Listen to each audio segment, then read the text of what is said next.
قرآن قرآن قرآن آسان درس قرآن۔ الحمدللہ رب العالمین والصلاة والسلام علی سید المرسلین، اما بعد فاعوذ باللہ من الشیطان الرجیم، بسم اللہ الرحمن الرحیم، الصلاة والسلام علیک یا رسول اللہ وعلی آلک و اصحابک یا حبیب اللہ، الصلاة والسلام علیک یا نبی اللہ وعلی آلک و اصحابک یا نور اللہ۔ الحمدللہ آسان درس قرآن کے نام سے یہ ہمارا سلسلہ شروع ہونے جا رہا ہے، اور ہم اختصار کے ساتھ تفسیر قرآن بیان کریں گے۔ کوشش ہوگی زبان بھی آسان ہو، اختصار بھی ہو، مختصر وقت میں زیادہ سے زیادہ قرآن مجید کا ترجمہ اور اس کی تفسیر بیان کی جا سکے۔ قرآن اللہ تعالیٰ کی آخری کتاب ہے، کتاب ہدایت ہے۔ ہدایت ہے متقیوں کے لیے، ہدایت ہے لوگوں کے لیے۔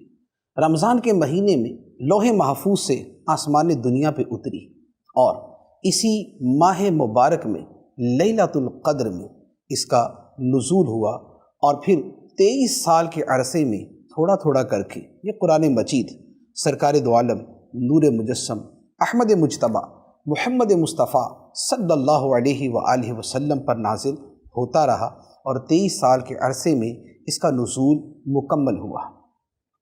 علوم کی جامع، اولین و آخرین کی خبروں پر مشتمل، لوگوں کے لیے رہنمائی کی باتیں، حق و باطل کے درمیان فرق اور فیصلہ کرنے کا روشن بیان اس کتاب میں موجود ہے۔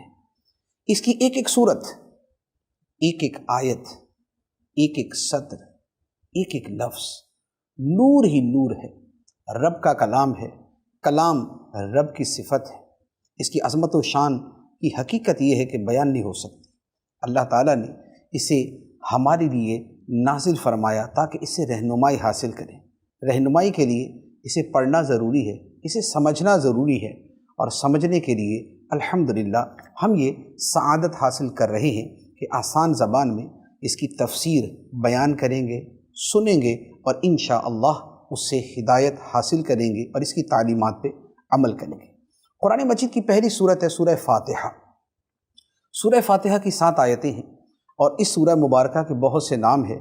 اسے سورۃ الشفا بھی کہا جاتا ہے، کیونکہ یہ سورت پڑھ کے جس پر بھی دم کیا جائے، جس مرض کے لیے دم کیا جائے، اس سے شفا مل جاتی ہے۔ اس کے علاوہ اس کا نام سورہ ام الکتاب بھی ہے، کیونکہ کتاب اللہ قرآن مجید کی بنیاد اس میں موجود ہے۔ اس سورہ مبارکہ کی 7 آیتیں ہیں، اور بنیادی طور پہ آیت نمبر 1 سے لے کر 7 تک اس میں 4 مضامین کا بیان ہے۔ اس کا پہلا مضمون اللہ تعالیٰ کی حمد اور اس کی صفات کے بیان پر مشتمل ہے۔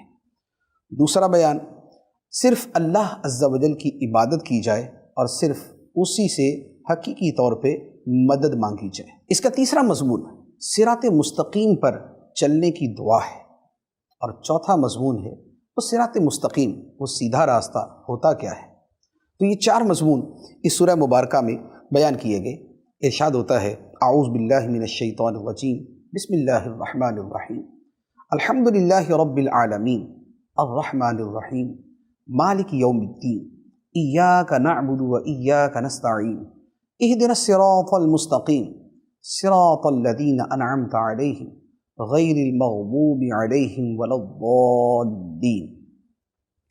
سب تعریفیں اللہ کے لیے ہیں جو تمام جہانوں کا پالنے والا ہے، بہت مہربان، رحمت والا، جزا کے دن کا مالک۔ ہم تیری ہی عبادت کرتے ہیں اور تجھ ہی سے مدد چاہتے ہیں۔ ہمیں سیدھے راستے پر چلا، ان لوگوں کا راستہ جن پر تو نے احسان کیا، نہ کہ ان کا راستہ جن پر غضب ہوا، اور نہ بہکے ہووں کا۔ تمام تعریفیں اللہ کے لیے ہیں، کیونکہ تمام چیزوں کا پیدا کرنے والا خالق، مالک، رازق، رب وہی ہے۔ یا تو بلا واسطہ تعریف اللہ ہی کے لیے ہے، اور اگر کسی شے کی تعریف کی بھی جائے، مخلوق کی تعریف کی بھی جائے، تو بالواسطہ وہ اللہ تعالیٰ ہی کی تعریف ہے۔ کہ اس کے پیدا کرنے والے نے، اشیاء کے، مخلوق کے پیدا کرنے والے نے ایسا بنایا کہ اس کی تعریف کی جائے۔ اس کی شان فیاں بیان فرمائی، تمام جہانوں کا پالنے والا، آسمان و زمین، عرش و فرش، شرق و غرب، جن و انسان، فرشتے اور جملہ مخلوقات، اور اس کے علاوہ وہ تمام جہان کہ جنہیں ہم نہیں جانتے، اور وہ جہان کہ جسے ہم جانتے ہیں، ان سب کا رب، سب کا مالک، سب کا آقا، سب کو پالنے والا، سب کو اپنی شان ربوبیت سے فیض دینے والا اللہ تعالیٰ ہے۔ اور اس کی شان ہے کہ بہت مہربان ہے، بڑی رحمت والا ہے۔ اس کی رحمتوں کی بارشیں چھما چھم ہر آن برس رہی ہیں۔ ہم سر سے لے کر پاؤں تک رحمت الہی اور نعمت الہی کے دریا میں ڈوبے ہوئے ہیں۔ پھر اس کی شان یہ ہے کہ وہ روز جزا کا مالک ہے۔ اس نے ہمیں اگر نعمتیں عطا فرمائی تو ان کا حساب بھی لے گا، اور ان کا حساب جس دن لے گا وہ یوم جزا ہے، وہ یوم الدین ہے، وہ بدلے کا دن ہے۔ اس دن پوچھ گچھ کرے گا اور ہم سے وہ دریافت فرمائے گا کہ تم نے ان نعمتوں کو کیسے استعمال کیا، کہاں سے حاصل کیا، میرے حکم کے مطابق استعمال کیا یا اس کے برخلاف استعمال کیا۔ روز جزا کا مالک ہے۔ اس کے بعد بندہ اپنے رب کی طرف متوجہ ہو کے عرض کرتا ہے، ہمیں سکھایا گیا کہ اپنے رب کی بارگاہ میں یوں کہو، اے مولا ہم تیری ہی عبادت کرتے ہیں۔ عبادت کیا ہے؟ عبادت نام ہے اس چیز کا کہ بندہ اللہ تعالیٰ کو معبود حقیقی سمجھتے ہوئے، اسے مستقل بذات سمجھتے ہوئے، اسے واجب الوجود سمجھتے ہوئے، اور اپنی عبودیت کا اعتراف اور اقرار کرتے ہوئے اس کی بندگی کرے۔ اب اس اعتقاد کے ساتھ جو بھی کیا جائے گا وہ عبادت میں شمار ہوگا۔ تو ہم تیری ہی عبادت کرتے ہیں اور تجھ ہی سے مدد مانگتے ہیں، تجھ ہی سے مدد مانگتے ہیں، کیونکہ حقیقی مدد کرنے والا اللہ تعالیٰ ہی ہے۔ دنیا میں کوئی اگر کسی کی مدد کرتا ہے، اولاد ماں باپ کی مدد سے جوان ہوتی ہے، اور بوڑھے ماں باپ کے لیے جوان اولاد سہارا بنتی ہے۔ دنیا کے بیسیوں کاموں میں بلکہ لاکھوں کاموں میں ہمیں ایک دوسرے کی مدد کی حاجت رہتی ہے، لیکن ان ساری حاجتوں کے پیچھے جو حاجت روا اور جو مشکل کشا ہے وہ رب کی ذات ہے، کیونکہ اسی رب نے ہی اختیار دیا، اسی رب نے ہی یہ تصرف کی طاقت عطا فرمائی کہ جس کی وجہ سے ہم ایک دوسرے کی مدد کر سکتے ہیں۔ پھر یہ مدد کرنا ظاہری اسباب کے اعتبار سے ہو یا ظاہری اسباب نہ ہو۔ ظاہری اسباب کے اعتبار سے تو یہ ہے کہ میں کسی سے کہوں کہ مجھے پانی پلا دو تو مجھے پانی پلا دو، اور ظاہری اسباب سے ہٹ کر یہ ہے کہ میں کسی اللہ کے نبی یا ولی سے عرض کروں کہ میں پیاسا ہوں اور اس جنگل میں اور اس جگہ پہ پانی نہیں، آپ میرے لیے پانی مہیا کر دیں، تو وہ بطور کرامت اور بطور معجزہ کے پانی مل جائے۔ تو یہ جو مدد ہے یہ مدد بھی رب کی عطا سے ہے۔ قرآن مجید میں حضرت عیسیٰ علیہ السلام کا بیماروں کو شفا یاب کرنا، کوڑیوں کو شفا دینا، اندھوں کو بینا کرنا مذکور ہے، لیکن کیسے؟ اللہ کے اذن سے، اللہ کی اجازت سے۔ قرآن مجید کے اندر جبرائیل امین علیہ السلام کا حضرت مریم سے یہ کہنا موجود ہے کہ میں تیرے رب کا بھیجا ہوا ہوں تاکہ تجھے بیٹا عطا کروں، لیکن بیٹا دینا کام کس کا؟ رب کا ہے، لیکن جبرائیل امین علیہ السلام واسطہ بنے، وسیلہ بنے۔ قرآن مجید میں حضرت عاصم بن برقیہ رضی اللہ تعالی عنہ کی مدد کرنے کا تذکرہ موجود ہے کہ تخت بلقیس چند لمحوں کے اندر ملک یمن سے دربار سلیمان میں پہنچا دیا۔ یہ کرامت تھی اور یہ مدد تھی ما فوق الاسباب، اسباب سے ہٹ کر، اسباب سے ماورا ہو کے، لیکن یہ مدد کیا تھی؟ ھذا من فضل ربی، یہ میرے رب کے فضل سے ہے۔ تو لہٰذا اصل جو مستعان حقیقی ہے، جو حقیقی مددگار ہے، وہ اللہ تعالیٰ ہے، اور بقیہ جتنے بھی ہیں، خواہ وہ ظاہری اسباب کے اعتبار سے ہیں یا ظاہری اعتبار سے ہٹ کر ہیں، وہ سارے کے سارے اللہ کی مدد کے مظاہر ہیں۔ وہ اللہ کے دیے ہوئے اختیار سے مدد کرتے ہیں۔ اس کے بعد رب کی بارگاہ میں دعا ہے، اے میرے مولا، اے ہمارے رب، ہمیں سیدھے راستے پر چلا، صراط مستقیم، جو صحیح عقیدے کا راستہ ہے، جو جنت کا راستہ ہے، جو نبیوں کا راستہ ہے، جو نبی پاک علیہ السلام کے صحابہ کا راستہ ہے۔ اے مولا، ہمیں اس سیدھے راستے پر چلا۔ وہ راستہ کیسا ہے؟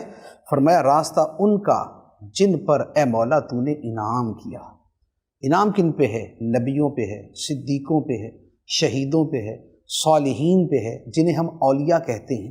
تو گویا جو نبیوں کا راستہ ہے، جو ولیوں کا راستہ ہے، جو بزرگان دین کا راستہ ہے، جو سلف صالحین کا راستہ ہے، جو غوث اعظم کا راستہ ہے، جو خواجہ معین الدین چشتی اجمیری کا راستہ ہے، جو خواجہ بہاؤالدین نقشبند کا راستہ ہے، اور جو اولیاء کرام کا اور ائمہ مجتہدین کا راستہ ہے، یہ انعام یافتہ بندے ہیں۔ ان کا راستہ صراط مستقیم ہے، اور اس پہ چلنے کی ہم دعا کرتے ہیں۔ اور اس پر چلنے کے لیے یہ بھی ضروری ہے کہ جو گمراہوں کا راستہ ہے اور جو اللہ کے غضب کے شکار لوگوں کا راستہ ہے، اس سے بچ کر چلیں، اس سے پناہ بھی مانگیں۔ مغضوب علیہم، جن پر غضب ہوا، یہ کون ہیں؟ تو حدیث مبارک میں فرمایا یہودی ہیں۔ اور جو بھٹکے ہوئے ہیں، گمراہ ہیں، وہ کون ہیں؟ حدیث میں فرمایا عیسائی ہیں۔ اور علماء نے اس کے مزید معنی بھی بیان فرمائے کہ مغضوب علیہم، غضب کا شکار لوگ وہ ہیں جو بد عمل ہیں، جن کے عمل اچھے نہیں، اور بھٹکے ہوئے لوگ وہ ہیں جن کا عقیدہ خراب ہے، جو بد عقیدہ ہے۔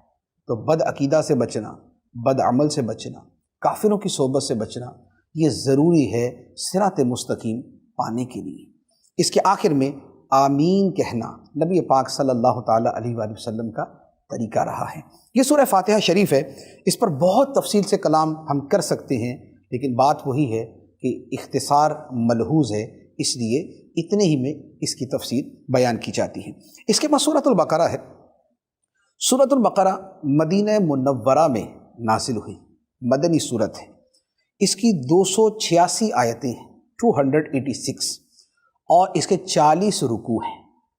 یہ سورہ مبارکہ قرآن مجید کی سب سے لمبی سورت ہے، سب سے بڑی سورت ہے، اور بہت سی فضیلتوں کی حامل۔ اس سورہ مبارکہ میں آیت الکرسی ہے، جس کی عظمت و شان ظاہر ہے۔ اس سورہ مبارک کے آخر میں وہ آیتیں ہیں جنہیں کہا گیا کہ عرش کے نیچے کا خزانہ ہے۔ یہ سورہ مبارکہ وہ ہے جس گھر میں تلاوت روزانہ کی جائے، اس گھر میں جادو نہیں رہتا، اس میں جنات کے اثرات نہیں رہتے، ہر قسم کے شر سے وہاں پہ دوری رہتی ہے، اور اسے 2 نوروں میں سے ایک نور قرار دیا گیا ہے۔ یہ قرآن مجید کی عظیم ترین صورتوں میں سے ہے، اور اس میں بڑے خوبصورت بیانات ہیں، معاشی، معاشرتی، اخلاقی اور تاریخی، اور بنی اسرائیل کی قوموں کے، حضرت ابراہیم علیہ السلام کے، اور بہت سے انبیاء علیہ السلام کے واقعہ اس سورہ مبارکہ میں موجود ہیں۔ پیارے آقا صلی اللہ علیہ وآلہ وسلم کی عظمت و شان بھی اس سورہ مبارکہ میں بڑے خوبصورت انداز میں بیان کی گئی ہیں۔ سورت کی شروعات کرتے ہیں، ارشاد ہوتا ہے بسم اللہ الرحمن الرحیم، اللہ کے نام سے شروع جو نہایت مہربان رحمت والا ہے۔ الف لام میم، یہ حروف مقطعات ہیں۔ حروف مقطعات وہ جدا جدا حروف ہیں جو قرآن مجید کی بہت سی سورتوں کے شروع میں ہیں۔ ان کا معنی کیا ہے؟ اس کے بارے میں علماء فرماتے ہیں کہ یہ اللہ اور اللہ کے رسول صلی اللہ علیہ وآلہ وسلم کے درمیان اسرار کی باتیں ہیں، یہ راز کی باتیں ہیں، اس کا عام لوگوں کو علم نہیں ہو سکتا، یہ راز کی باتیں ہیں، اور اللہ تعالیٰ اس کا علم جسے چاہے عطا فرمائے۔ ہمارے آقا صلی اللہ علیہ وآلہ وسلم ان کے معانی جانتے تھے، اور بہت سے اولیاء کرام کے بارے میں کتابوں میں لکھا ہے کہ جنہوں نے یہ فرمایا کہ اللہ نے ان حروف مقطعات کے علوم اور اسرار ہمارے اوپر کھولے، تمام کے تمام نہیں لیکن بہت سارے اسرار ان حروف مقطعات کے کھولے گئے۔ ارشاد ہوتا ہے ذالک الکتاب لا ریب فیہ ھدی للمتقین، وہ بلند رتبہ کتاب جس میں کسی شک کی گنجائش نہیں، اس میں ڈرنے والوں کے لیے ہدایت ہے۔ یہ سورہ بقرہ کی دوسری آیت ہے، اور یہ سورہ بقرہ کی 1 سے لے کر جو 7 آیتیں ہیں، آیت نمبر 1 سے لے کے جو 7 آیتیں ہیں، اس میں 4 مضامین کا بیان ہے۔ پہلا ہے کہ قرآن شک و شبہ کی اس میں کوئی گنجائش نہیں۔ دوسرا موضوع ہے اس میں متقین کے اوصاف بیان کیے گئے۔ تیسرا موضوع ہے متقی لوگوں کا صلہ دنیا میں اور آخرت میں، اور چوتھا مضمون ہے کچھ خاص کافروں کا حال اور ان کا انجام۔ اب اس میں پہلی بات بیان فرمائی کہ یہ بلند رتبہ کتاب ہے جس میں کسی شک کی گنجائش نہیں، اس کی حقانیت اتنی قطعی، اتنی واضح ہے، اور اتنے دلائل پر مشتمل ہے کہ اگر عقل سلیم والا حقیقتاً اس میں غور کرے تو کوئی شک باقی نہیں رہتا۔ اس میں متقیوں کے لیے ہدایت ہے۔ قرآن تو ہدایت ہے سارے انسانوں کے لیے، یہاں فرمایا متقیوں کے لیے۔ مطلب یہ ہے کہ ہدایت آئی تو سب کے لیے ہے، لیکن اس سے فائدہ اٹھانے والے متقین ہیں۔ تو جنہوں نے فائدہ اٹھانا ہے یہاں پر خاص ان کا تذکرہ کیا۔ ان متقین کے اوصاف کیا ہیں؟ فرمایا الذین یؤمنون بالغیب ویقیمون الصلاۃ ومما رزقناہم ینفقون، وہ لوگ جو بغیر دیکھے ایمان لاتے ہیں اور نماز قائم کرتے ہیں اور ہمارے دیے ہوئے رزق میں سے کچھ ہماری راہ میں خرچ کرتے ہیں۔ والذین یؤمنون بما انزل الیک وما انزل من قبلک وبالآخرۃ ھم یوقنون، اور وہ ایمان لاتے ہیں اس پر جو اے حبیب تمہاری طرف نازل کیا گیا اور جو تم سے پہلے نازل کیا گیا، اور وہ آخرت پر یقین رکھتے ہیں۔ یہ اوصاف بیان فرمائے متقیوں کے، وہ بن دیکھے ایمان لاتے ہیں۔ خدا کو دیکھا نہیں، خدا پر ایمان ہے۔ جنت کو دیکھا نہیں، جنت پر ایمان ہے۔ پچھلے نبیوں کو دیکھا نہیں، ان پر ایمان ہے۔ فرشتوں کو دیکھا نہیں، فرشتوں پر ایمان ہے۔ آخرت کو دیکھا نہیں، آخرت پر ایمان ہے۔ وہ بغیر دیکھے ایمان لاتے ہیں اور وہ نماز قائم کرتے ہیں۔ نماز پڑھنا متقیوں کا بنیادی وصف ہے۔ ولی وہی ہوتا ہے جو متقی ہو، اور متقی وہی ہوتا ہے جو نماز قائم کرنے والا ہو۔ اس کا مطلب یہ ہوا کہ نماز نہ پڑھنے والا کبھی ولی نہیں ہو سکتا، کیونکہ نماز نہ پڑھنے والا متقی نہیں ہو سکتا، نماز چھوڑنے والا متقی نہیں ہو سکتا، اور جو متقی نہیں وہ ولی نہیں ہو سکتا۔ تو لہٰذا کبھی کسی بندے کو دیکھیں کہ ولایت کے دعوے کرتا ہے لیکن نماز نہیں پڑھتا تو سمجھ جائیں کہ یہ ولی نہیں ہو سکتا، کیونکہ قرآن نے جو وصف بیان کیا وہ اس میں پایا نہیں جاتا۔ اور نماز قائم کرنے کا مطلب کیا ہوتا ہے؟ ظاہری باطنی سارے آداب کو پیش نظر رکھتے ہوئے نماز پڑھنا۔ ظاہری آداب جو نماز کی ظاہری سنتیں ہیں ان کو پورا کرنا، باطنی آداب کہ ظاہر کے ساتھ دل بھی اللہ کی بارگاہ میں جھکا ہو، دل بھی خدا کی بارگاہ میں سجدہ کرے، تلاوت کرے تو دل میں اترے، رکوع کریں تو خود جھک جائیں، اور سجدے میں جائیں تو دل بھی خدا کی بارگاہ میں جھکا دیں، اتحیات پڑھیں تو خدا کی حمد و ثنا کے اندر ڈوب جائیں، درود پڑھیں تو آقا کریم علیہ الصلوۃ والسلام کی محبت میں ڈوب کر درود پڑھیں۔ یہ نماز وہ ہے جسے کہا جائے گا کہ یہ نماز قائم کرنے والا ہے۔ پھر فرمایا اور ہمارے دیے ہوئے میں سے کچھ ہماری راہ میں خرچ کرتے ہیں، زکوٰۃ کی صورت میں، صدقات کی صورت میں خرچ کرتے ہیں، اور کچھ خرچ کرتے ہیں۔ اس کا مطلب یہ ہوا کہ اللہ کی راہ میں سارے کا سارا مال نہ دے دیا جائے کہ بندہ بعد میں پریشان ہو جائے، گھر کا خرچہ نہ چلے، اپنے گھر میں لڑائیاں ہو، خود بعد میں بھیک مانگنا شروع کر دے۔ نہیں، کچھ خرچ کرتے ہیں، اتنا خرچ کرتے ہیں کہ دوسرے کا بھی بھلا ہو جائے اور خود بھی حالت اطمینان میں رہے۔ ہاں، کسی کا مرتبہ ایسا بلند ہے کہ سارا خرچ کر کے بھی اس کا توکل بڑا اعلیٰ ہے اور رب پہ بھروسہ بڑا شاندار ہے، تو اس کے لیے حکم جدا ہے، جیسے صدیق اکبر رضی اللہ تعالیٰ عنہ نے کیا۔ لیکن ہم جیسے لوگوں کے لیے یہی ہے کہ جو خرچ کرے تو ساتھ میں اپنے لیے، اپنے بچوں کے لیے بچا بھی لیں، تاکہ ہم بعد میں پریشانی میں نہ آئیں۔ اس کے ساتھ اگلا وصف متقیوں کا بیان ہوا کہ جو پچھلی کتابیں ہیں اس پر بھی ایمان، اور جو قرآن نازل کیا جا رہا ہے اس پر بھی ایمان۔ تورات پہ، انجیل پہ، زبور پہ، حضرت ابراہیم علیہ السلام پہ صحیفے اترے، موسیٰ علیہ السلام پہ صحیفے اترے، شیس علیہ السلام پہ صحیفے اترے، اور جن نبیوں پر بھی صحیفے اترے، ان سب پر ایمان، اور قرآن پر بھی ایمان۔ لیکن قرآن پر ایمان یہ ہے کہ اس کا ایک ایک لفظ جو ہمارے سامنے موجود ہے رب نے یہی نازل کیا، جبکہ پچھلی کتابوں کا معاملہ یہ ہے کہ بہت سی کتابوں کا ہمیں پتہ ہی نہیں کون سی تھی، لیکن ہمارا یہ ایمان ہے کہ خدا نے اتاری تھی۔ اور جو موجود ہے اس وقت بائبل کے نام پہ، تورات، انجیل، زبور کا مجموعہ، اس کے بارے میں یہ ہے کہ اس میں رب کا کلام ہے، لیکن ساتھ میں اضافے بھی ہیں، ساتھ میں ان لوگوں کی تحریفیں بھی ہیں۔ تو لہذا ہمارا ان پر ایمان ہے کہ جو ان میں رب کا کلام ہے ہم اسے مانتے ہیں، اور جو اضافے ہیں ہم اسے مسترد کرتے ہیں۔ تو ہمارا ایمان ان پر اس اعتبار سے۔ پھر قرآن پر ایمان یہ بھی ہے کہ ایمان بھی ہے اور یہ بھی ہے کہ اس پہ عمل بھی کرنا ہے۔ پچھلی کتابوں میں جو ایمانیات ہیں اس پر تو عمل ہے، لیکن جو اس کی شریعت کے احکام ہیں اس میں جو عمل ہوگا وہ ہماری شریعت کو دیکھنے کے ساتھ ہوگا کہ ہماری شریعت دین اسلام اس کے بارے میں کیا کہتا ہے۔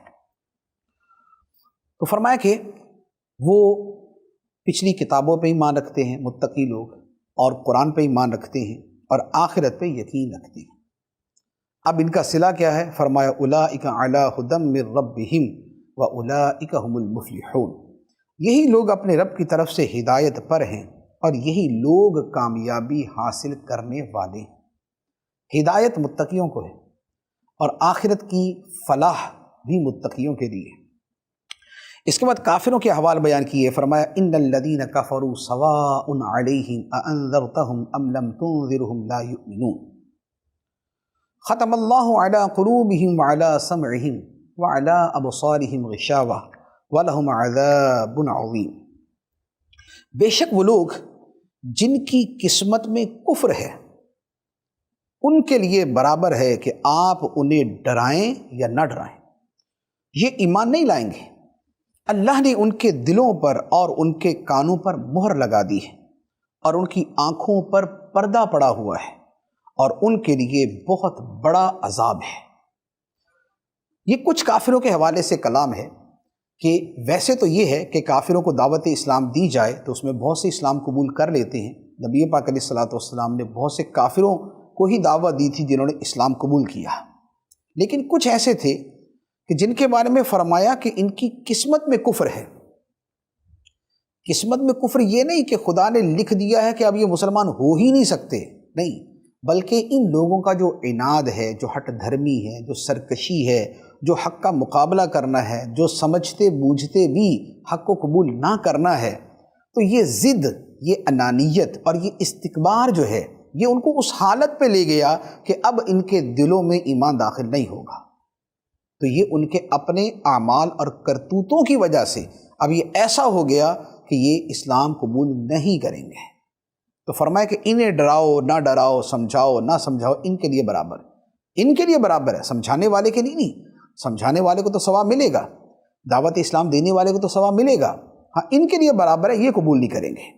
تو فرمایا کہ ان کے دلوں پر اور ان کے کانوں پر مہر لگی ہوئی، دل قبول نہیں کرتے، کان سنتے نہیں، آنکھوں پہ پردہ ہے، حق کو دیکھتے نہیں، اور ان کے لیے بہت بڑا عذاب ہے۔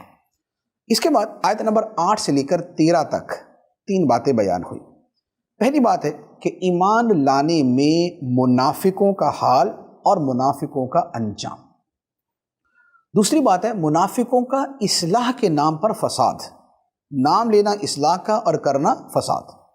اور تیسری بات ہے منافقوں کا صحابہ کرام پر اعتراض کرنا اور اللہ کا اس کا جواب دینا۔ یہ 3 باتیں یہ آیت نمبر 8 سے لے کر 13 تک بیان ہوئی۔ ارشاد ہوا وَمِنَ النَّاسِ مَن يَقُولُ آمَنَّا بِاللَّهِ وَبِالْيَوْمِ الْآخِرِ وَمَا هُمْ بِمُؤْمِنِينَ يُخَادِعُونَ اللَّهَ وَالَّذِينَ آمَنُوا وَمَا يَخْدَعُونَ إِلَّا أَنفُسَهُمْ وَمَا يَشْعُرُونَ فِي قُلُوبِهِم مَرَضٌ فَزَادَهُمُ اللَّهُ مَرَضًا وَلَهُمْ عَذَابٌ أَلِيمٌ بِمَا كَانُوا يَكْذِبُونَ۔ اور کچھ لوگ کہتے ہیں کہ ہم اللہ پر اور آخرت کے دن پر ایمان لے آئے ہیں، حالانکہ وہ ایمان والے نہیں ہیں۔ یہ لوگ اللہ کو اور ایمان والوں کو فریب دینا چاہتے ہیں، حالانکہ یہ صرف اپنے آپ کو فریب دے رہے ہیں اور انہیں شعور نہیں، ان کے دلوں میں بیماری ہے، تو اللہ نے ان کی بیماری میں اور اضافہ کر دیا اور ان کے لیے ان کے جھوٹ بولنے کی وجہ سے دردناک عذاب ہے۔ یہ جو بیان ہوا یہ منافقوں کا بیان کہ جو یہ کہتے تھے کہ ہم تو خدا کو مانتے ہیں، آخرت کو مانتے ہیں۔ اب بات یہ ہے خدا کو مانتے ہیں، آخرت کو مانتے ہیں، تو پھر بھی کافر، رب فرماتا ہے وَمَا هُمْ بِمُؤْمِنِينَ، یہ مومن نہیں ہیں، یہ مسلمان نہیں ہیں۔ کیوں؟ اس لیے کہ خدا کو مانتے ہیں، آخرت کو مانتے ہیں، لیکن محمد مصطفیٰ کو نہیں مانتے صلی اللہ علیہ وسلم۔ اللہ کے حبیب علیہ الصلوۃ والسلام کو مانے بغیر تو ایمان نہیں ہو سکتا۔ لا الہ الا اللہ کو مانے اور محمد رسول اللہ کو نہ مانے، یہ ایمان ہو ہی نہیں سکتا۔ تو فرمایا یہ ایمان والے نہیں۔ اور یہ جو آ کے کہتے ہیں جی ہم ایمان والے ہیں اور ہم بھی آخرت کو مانتے ہیں، فرمایا یہ تو مومنوں کو دھوکہ دینا چاہتے ہیں، اور ساتھ ہی فرمایا کہ یہ اللہ کو دھوکہ دینا چاہتے ہیں، اللہ کو فریب دینا چاہتے ہیں۔ لیکن فرمایا کہ یہ فریب نہیں دیتے مگر اپنی جانوں کو، یہ خود کو دھوکے میں ڈالے ہوئے کہ رب کو کیسے فریب دے سکتے ہیں۔ اب سوال یہ ہوتا ہے کہ یہ تو منافق بھی شاید نہیں سوچتے ہوں گے کہ ہم خدا کو فریب دے رہے ہیں۔ تو علماء نے اس کا جواب یہ دیا کہ اصل میں وہ سرکار دو عالم صلی اللہ علیہ وآلہ وسلم کو دھوکہ دینا چاہتے تھے۔ آپ کے پاس آ کے کہتے ہیں ہم تو آپ کو مانتے ہیں، تنہائی میں جا کے مذاق اڑاتے ہیں۔ تو وہ اپنی طرف سے جو حبیب خدا صلی اللہ علیہ وآلہ وسلم کو دھوکہ دینا چاہتے تھے، اللہ تعالیٰ نے اس کے بارے میں فرمایا کہ یہ خدا کو دھوکہ دینا چاہتے ہیں، کیونکہ خدا کے رسول کا معاملہ اور خدا کا معاملہ ایک ہے۔ بخدا خدا کا یہی ہے در، نہیں اور کوئی مفر مقر، جو وہاں سے ہو یہی آ کے ہو، جو یہاں نہیں وہ وہاں نہیں۔ تو نبی پاک علیہ الصلوۃ والسلام کو دھوکہ دینے کی کوشش کرنا گویا ایسا ہے جیسے رب کو دھوکہ دینا۔ اللہ تعالیٰ نے اس کا یہاں پر بیان فرمایا، اور پھر فرمایا کہ ان لوگوں کے دلوں میں بیماری ہے۔ بیماری کیا ہے؟ منافقت کی، نبی پاک علیہ الصلوۃ والسلام سے بغض کی، آپ سے جلنے کی، آپ سے حسد کی بیماری ہے۔ تو اللہ تعالیٰ نے ان کی بیماری میں اور اضافہ کر دیا۔ اور اضافہ کیسے کر دیا کہ یہ سرکار کی شان سے جلتے ہیں، اللہ تعالیٰ نے سرکار کی شان اور بڑھا دی۔ یہ قرآن سے جلتے ہیں، اللہ تعالیٰ نے قرآن پاک کا اور حصہ نازل کر دیا۔ تو فرمایا اللہ نے ان کی بیماری کو اور بڑھا دیا، اور ان کے لیے ان کے جھوٹ بولنے کی وجہ سے دردناک عذاب ہے۔ تو جھوٹ بولنا جو ہے یہ گناہ کبیرہ ہے، اور اس کی بڑی سخت وعید ہے۔ یہاں پر تو اعتقاد کے اعتبار سے، عقیدے کے اعتبار سے جھوٹ کی بات ہے، لیکن اس سے ہٹ کر بھی جھوٹ بولنا کبیرہ گناہ ہے۔ فرمایا کہ جھوٹ جو ہے یہ نافرمانی تک، فجور تک لے جانے والا ہے، اور نافرمانی جو ہے وہ جہنم تک لے جانے والی۔ اس کے بعد منافقوں کی اگلی بات کہ اصلاح کے نام پہ فساد کرتے، فساد نام لیتے اصلاح کا۔ فرمایا وَإِذَا قِيلَ لَهُمْ لَا تُفْسِدُوا فِي الْأَرْضِ قَالُوا إِنَّمَا نَحْنُ مُصْلِحُونَ أَلَا إِنَّهُمْ هُمُ الْمُفْسِدُونَ وَلَكِنْ لَا يَشْعُرُونَ۔ اور جب ان سے کہا جائے کہ زمین میں فساد نہ کرو، تو کہتے ہیں کہ ہم تو اصلاح کرنے والے ہیں۔ سن لو، بے شک یہی لوگ فساد پھیلانے والے ہیں، مگر انہیں اس کا شعور نہیں۔ یہ منافقوں کا طریقہ تھا کہ وہ منافقت کے ذریعے فساد پھیلاتے تھے، اور جب ان سے کہا جاتا کہ یہ حرکتیں نہ کرو، یہاں کچھ بولتے ہو، وہاں جا کے کچھ بولتے ہو، مسلمانوں کے خلاف سازشیں کرتے ہو، اللہ کے حبیب کے خلاف سازشیں کرتے ہو، تو یہ بولتے نہیں ایسا تو کرتے نہیں، ہم تو بہت زیادہ بہت بڑے مصلح ہیں، ہم تو اصلاح کرنے والے ہیں۔ تو اللہ تعالیٰ فرماتا ہے سن لو، یہ لوگ فسادی ہی ہیں، یہ فسادی ہی ہیں، لیکن انہیں اس کا شعور نہیں۔ اپنی طرف سے تو بڑا یہ کارنامہ سمجھتے ہیں کہ دیکھیں ہم نے دونوں کو جو ہے وہ سیٹ رکھا ہوا ہے، لیکن رب فرماتا ہے انہیں شعور نہیں کہ یہ فسادی ہیں، اور جو یہ کر رہے ہیں اس کا انجام کیا ہوگا۔ اس کے بعد منافقوں کا جو صحابہ کرام پر اعتراض تھا، اعتراض کیا تھا؟ اعتراض یہ تھا کہ صحابہ کرام تو سب کچھ سرکار پہ قربان کر دیتے تھے، نبی پاک علیہ الصلوۃ والسلام کے حکم پہ اپنی جانیں، اپنے مال، اپنا سب کچھ قربان کرتے تھے۔ تو منافقوں کے لیے یہ بڑی عجیب چیز تھی کہ یار یہ کیا بیوقوفی ہے۔ منافقوں کی زبان میں یہ بیوقوفی تھی کہ بھائی تم اپنا مال قربان کر دو، اپنا پیسہ، اپنا جمع شدہ پونجی ساری خرچ کر دو، تو یہ تو بیوقوفی ہے۔ اب ان لوگوں سے کہا جاتا کہ تم بھی ایسے ایمان لاؤ جیسے یہ صحابہ ایمان لائے، تو وہ کہتے ہیں یہ تو بیوقوف ہے معاذ اللہ۔ اللہ تعالیٰ اس کے بارے میں بیان فرماتا ہے وَإِذَا قِيلَ لَهُمْ آمِنُوا كَمَا آمَنَ النَّاسُ قَالُوا أَنُؤْمِنُ كَمَا آمَنَ السُّفَهَاءُ أَلَا إِنَّهُمْ هُمُ السُّفَهَاءُ وَلَكِنْ لَا يَعْلَمُونَ۔ اور جب ان سے کہا جائے کہ تم اسی طرح ایمان لاؤ جیسے اور لوگ ایمان لائے، تو کہتے ہیں کیا ہم بیوقوفوں کی طرح ایمان لائیں؟ سن لو، بے شک یہی لوگ بیوقوف ہیں، مگر یہ جانتے نہیں۔ یہ منافقوں کا وہ جملہ تھا جو صحابہ کرام کے بارے میں تھا کہ نبی پاک علیہ الصلوۃ والسلام پہ سب کچھ لٹا دینے والے اور اپنی دنیا کو قربان کر دینے والے یہ کوئی عقل مند تھوڑی ہیں، دنیا تو برباد ہوگی ان کی۔ تو اللہ تعالیٰ نے فرما دیا کہ میرے حبیب علیہ الصلوۃ والسلام پہ جو اپنی جانیں اور اپنے مال قربان کرتے ہیں وہ بیوقوف نہیں، کوئی تو سمجھدار ہے۔ ہاں انہیں بیوقوف کہنے والے بیوقوف ہیں۔ فرمایا سن لو، بے شک یہی لوگ بیوقوف ہیں جو صحابہ کرام پہ طعن کر رہے ہیں، لیکن ان لوگوں کو پتہ نہیں۔ تو نبی پاک علیہ الصلوۃ والسلام کے صحابہ کرام وہ ہیں کہ جن کی عظمتیں رب نے قرآن میں بیان فرمائی، اور وہ صحابہ ہیں کہ جنہیں اللہ تعالیٰ نے منتخب کیا اپنے حبیب علیہ الصلاۃ والسلام کی صحبت کے لیے، آپ کے قرب میں بیٹھنے کے لیے اور آپ کے دین کو پوری دنیا میں پھیلانے کے لیے۔ تو صحابہ کرام کی عظمت و شان اتنی بڑی ہے کہ اس پہ تان کرنے والے منافقین تھے، اور منافقوں کا یہ ہمیشہ سے وتیرہ رہا ہے۔ اب منافقوں کا طرز عمل بیان کیا، فرمایا وَإِذَا لَقُوا الَّذِينَ آمَنُوا قَالُوا آمَنَّا وَإِذَا خَلَوْا إِلَىٰ شَيَاطِينِهِمْ قَالُوا إِنَّا مَعَكُمْ إِنَّمَا نَحْنُ مُسْتَهْزِئُونَ۔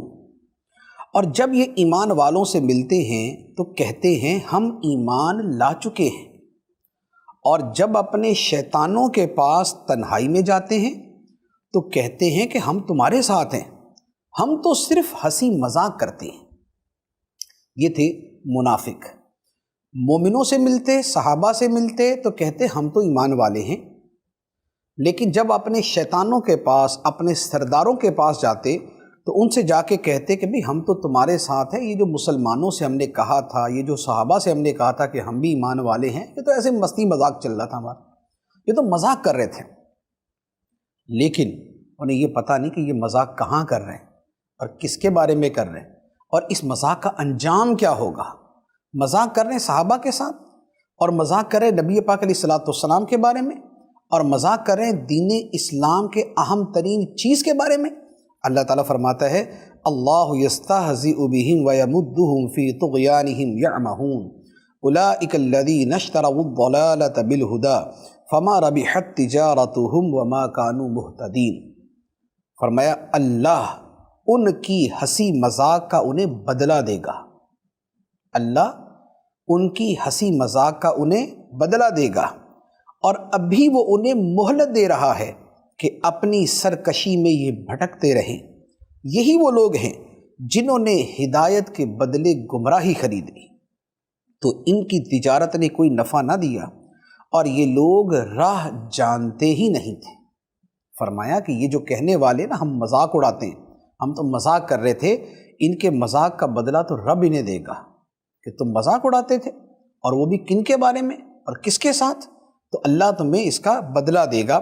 لیکن فرمایا کہ ابھی ان کو مہلت ملی ہوئی ہے، اللہ تعالیٰ فوری طور پہ انتقام نہیں لیتا، ابھی فرمایا ان کو مہلت ملی ہوئی ہے کہ اپنی سرکشی میں کرتے رہے جو کرنا ہے، دنیا ہے نا، مہلت ہے، چل رہا ہے کام، چل رہا ہے کام، لیکن ایک وقت آئے گا کہ جب ان کی رسی کھینچی جائے گی، اور پھر ان کو پتہ چلے گا کہ ہنسی مذاق کا نتیجہ کیا ہوتا ہے۔ فرمایا کہ یہ لوگ تو ہدایت کے بدلے گمراہی خرید کے بیٹھے ہو۔ ہدایت کہاں تھی؟ نبی پاک علیہ الصلاۃ والسلام کے قدموں میں، اور گمراہی کیا تھی؟ شیطانوں کے پاس۔ انہوں نے گمراہی کو اختیار کر لیا، اور وہ جو ادھر غلامی تھی، جو ابدی آزادی کا جو پیغام ہے، اسے چھوڑ دیا۔ تو فرمایا کہ ان کو تو طریقہ ہی پتہ نہیں ہے، ان کو تو راستہ ہی پتہ نہیں ہے جانا کدھر ہے، انہیں تجارت کا طریقہ ہی نہیں آتا کہ تجارت کرتے کیسے۔ اب اس کے بعد اللہ تعالیٰ نے دو مثالیں منافقوں کی بیان کی، اور وہ مثالیں اس اعتبار سے ہے کہ منافقوں کے سامنے حق آ گیا، حق کی روشنیاں ظاہر ہو گئیں، اور ان کو یہ سمجھ بھی آ گئی کہ حق یہی ہے، لیکن اس کے باوجود انہوں نے حق اختیار نہ کیا اور باطل کی طرف چلے گئے، نبی پاک علیہ الصلاۃ والسلام پر ایمان نہ لائے، آپ کی غلامی اختیار نہ کی، بلکہ دنیاوی مفادات کی خاطر اپنا ایمان بیچ دیا۔ تو اللہ تعالیٰ نے ان کے بارے میں دو مثالیں بیان فرمائی۔ پہلی مثال بیان فرمایا مثلہم کمثل الذی استوقد نارا فلما اضاءت ما حولہ ذهب اللہ بنورہم وترکہم فی ظلمات لا یبصرون صم بکم عمی فہم لا یرجعون۔ ان کی مثال اس شخص کی طرح ہے جس نے آگ روشن کی، پھر جب اس آگ نے اس کے آس پاس کو روشن کر دیا تو اللہ ان کا نور لے گیا اور انہیں تاریکیوں میں چھوڑ دیا، انہیں کچھ دکھائی نہیں دے رہا، بہرے گونگے اندھے ہیں، بس یہ لوٹ کر نہیں آئیں گے۔ مثال کا جو خلاصہ ہے وہ میں عرض کر دیتا ہوں، وہ یہ ہے کہ جیسے ایک جگہ تاریکی ہے، اندھیرا ہے، اور وہاں پر کسی نے آگ روشن کی، جب آگ روشن کی تو ہر طرف روشنی پھیل گئی، آگ جلائی، روشنی پھیل گئی، اس روشنی کے اندر اب راستہ نظر آ رہا ہے۔ جو بندہ یہ چاہے کہ اپنے راستے پر چلے، اس کے لیے روشنی موجود، لیکن ان منافقوں کا معاملہ یہ ہے کہ ان کے سامنے قرآن کی روشنی آ چکی، ہدایت کی روشنی آ چکی، اگر یہ چاہیں تو اس روشنی میں چلیں اور اس سے اپنے راستے کو پہچان لیں، لیکن پرابلم یہ ہے کہ یہ لوگ اس کی روشنی سے فائدہ نہیں اٹھاتے، بلکہ اپنے تردد، اپنے تذبذب اور اپنی وہ بس کشمکش کے اندر رہتے ہیں، اور جس کا نتیجہ یہ ہوتا ہے کہ وہ ہدایت ان سے چلی جاتی ہے اور یہ اسی گمراہی میں اور اسی تاریکی میں بھٹکتے رہتے ہیں۔ تو یہ منافقوں کی پہلی مثال بیان فرمائی، تو فرمایا کہ ان کا حال یہ ہے کہ ان کے کان بہرے ہیں حق کی بات سننے سے، ان کی آنکھیں اندھی ہیں حق کی بات دیکھنے سے، اور ان کی زبانیں گونگی ہیں حق کی بات کا اعتراف کرنے سے، اقرار کرنے سے، تو لہذا یہ لوٹ کر واپس نہیں آئیں گے۔ تو یہ منافقوں کے حق کو جانتے بوجھتے مسترد کرنے کے نتیجے میں ان کے ساتھ یہ معاملہ ہوا۔ دوسری مثال بیان فرمایا او کصیب من السماء فیہ ظلمات ورعد وبرق یجعلون اصابعهم فی آذانهم من الصواعق حذر الموت واللہ محیط بالکافرین یکاد البرق یخطف ابصارهم کلما اضاء لهم مشوا فیہ وَإِذَا أَظْلَمَ عَلَيْهِمْ قَامُوا وَلَوْ شَاءَ اللَّهُ لَذَهَبَ بِسَمْعِهِمْ وَأَبْصَارِهِمْ إِنَّ اللَّهَ عَلَى كُلِّ شَيْءٍ قَدِيرٌ۔ دوسری مثال بیان کرتے ہوئے فرمایا، یا ان کی مثال آسمان سے اترنے والی بارش کی طرح ہے، جس بارش میں تاریکیاں اور گرج اور چمک ہے، یہ زوردار کڑک کی وجہ سے، موت کے ڈر سے اپنے کانوں میں انگلیاں ٹھونس رہے ہیں، حالانکہ اللہ کافروں کو گھیرے ہوئے ہے۔ بجلی یوں لگتی ہے، یوں معلوم ہوتی ہے کہ ان کی آنکھیں اچک کر لے جائے گی۔ حالت یہ ہے کہ جب کچھ روشنی ہوئی تو اس میں چلنے لگے، اور جب ان پر اندھیرا چھا گیا تو کھڑے رہ گئے، اور اگر اللہ چاہتا تو ان کے کان اور آنکھیں سلب کر لیتا، بے شک اللہ ہر شے پر قادر ہے۔